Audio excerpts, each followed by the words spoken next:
Hi everyone, my name is Steph, this is the Novelty Corner and welcome back to my channel and welcome to a video series that I have not added to in quite some time. This is an A to Z of romance video where I give you a book recommendation for every letter of the alphabet. The letter of the alphabet has to feature somewhere in either the title or the author's name on the front cover of the book. For all of those tricky letters, if it also features in a series title that is also on the front cover, I do count it. It doesn't have to be the first letter of anything, just because we want to have as many book recommendations as we can get, right?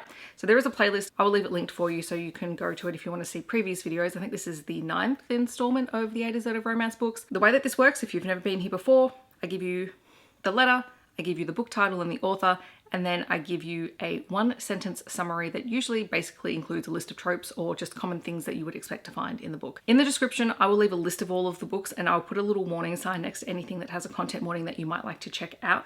I would include them in here, except that would probably blow this video out really long, but I will signal if there's something that you need to look up before you pick up the book. And if you have any particular questions about any of the books, feel free to ask me. Alrighty, so jumping straight in, we have A, and for this I am recommending Elf and Night by Nalini Singh. It is part of the Psi Trinity series, which is the spin-off from the Psi Changeling series. And this is a paranormal romance featuring a female wolf alpha falling for a Psi who has been through a lot of things and is recovering from quite a bit of trauma. He's also precious. B is for Bring Me Home by Annabeth Albert, which is a contemporary romance featuring an age gap and a father's best friend trope, and it's set in a small town and features house renovations. C is for The Charm Offensive by Alison Cochrun. This is a contemporary romance that takes place on the set of a reality dating show, and it is the romance between the star of the show and one of the crew. D is for Dirty by Kylie Scott. This is a contemporary romance about a runaway bride who breaks into the house of a former musician turned bartender and they fall in love. E is for Enemies of the State by Bauer. This is a queer romantic suspense between the President of the United States and the head of his Secret Service detail. F is for The Fiance Farce by Alexandria Bellefleur. This is a sapphic marriage of convenience between a wealthy wild child and someone who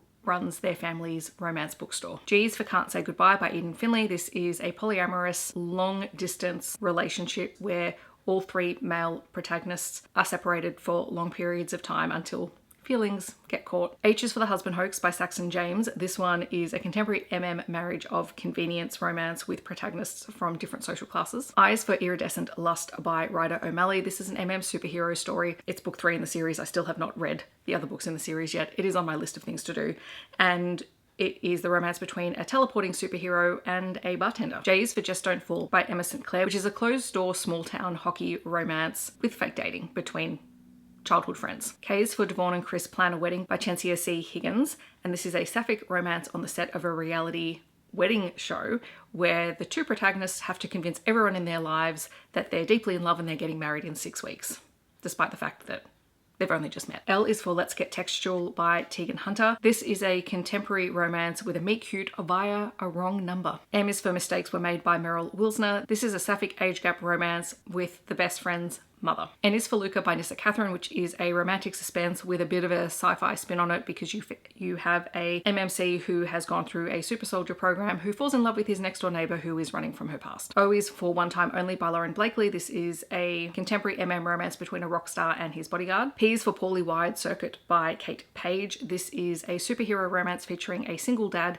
and the woman who works in IT support for the team of superheroes. Q is for The Queer and Cute anthology, which I don't think you can get anymore, but you might have it sitting on your Kindle. This one features short stories and novellas from various authors of queer romance stories, and I got it because it featured a story from Emily Rath and it was utterly delightful. It was a great collection. R is for All Roads Lead Here by Mariana Zapata. It is a small town slow burn romance between a woman who is trying to find out what happened to her mother and the man who owns the property where she is renting an apartment garage from.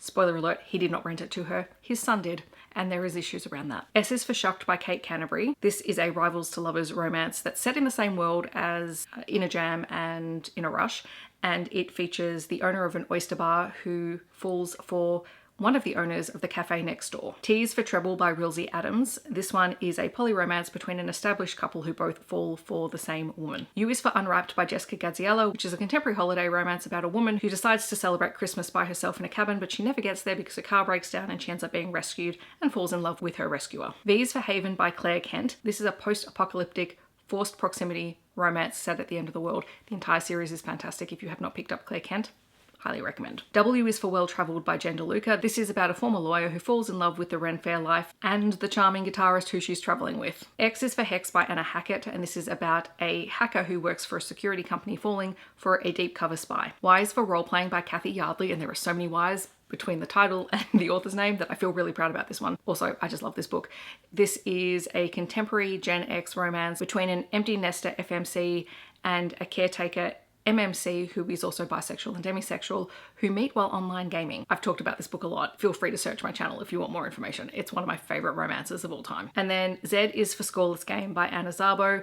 This is a queer hockey romance between two best friends. It features an asexual and a pansexual character, and it is very much a slow burn friends to lovers story. So those are my A to Z recommendations. I'd love to know if you've read any of these books, or if you have recommendations for books for any of these letters, feel free to let me know down below. Hopefully there will be another one of these videos soon and it will not be months and months between them. If you want to let me know that you're here but you don't want to leave a comment, feel free to leave your current favorite emoji down below. Otherwise, I hope that wherever you are in the world, you're staying safe and healthy, and I will see you in my next video. Thanks so much for watching.